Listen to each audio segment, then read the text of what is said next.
Hey everybody, Dennis here with Respiratory Sensei. Guess what? We are on Egan's Fundamentals of Respiratory Care, Chapter 10. And this chapter is on the cardiovascular system. And there are a couple concepts in there, and I'll take two parts to talk about this. But one is called systemic vascular resistance, and the other one's called pulmonary vascular resistance.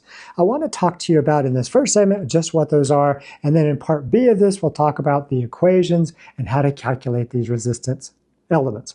So what is pulmonary vascular resistance and systemic vascular resistance? Well, all we're really saying is that to put fluid through a tube, it takes a certain amount of pressure. A good example of that is if you were to get a straw and a really thick milkshake, don't you have to suck pretty hard to get the milkshake up the straw?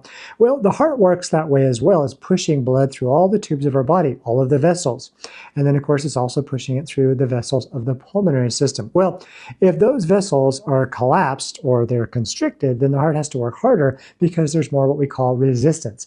If it's in the body, it's increased systemic vascular resistance, and if it's in the pulmonary system, it's called increased pulmonary vascular resistance. We monitor these two things.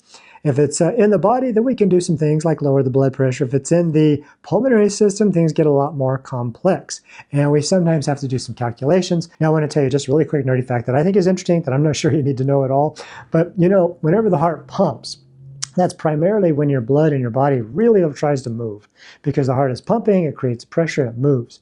And then when the heart relaxes, the blood is still moving, but mostly because of its contraction that happened moments ago. So systole in the heart is what pushes blood, but not when you talk about the blood that goes through the little bitty coronary vessels surrounding the heart that feed the heart oxygen. That works oppositely, and I find that interesting. That means it's not when the heart contracts that the blood is moving through those vessels that feed the oxygen through the coronary vessels, but it's when it relaxes. So blood moves along the heart in those vessels during diastole. Just an interesting nerdy fact. All right, we'll see you on the next segment.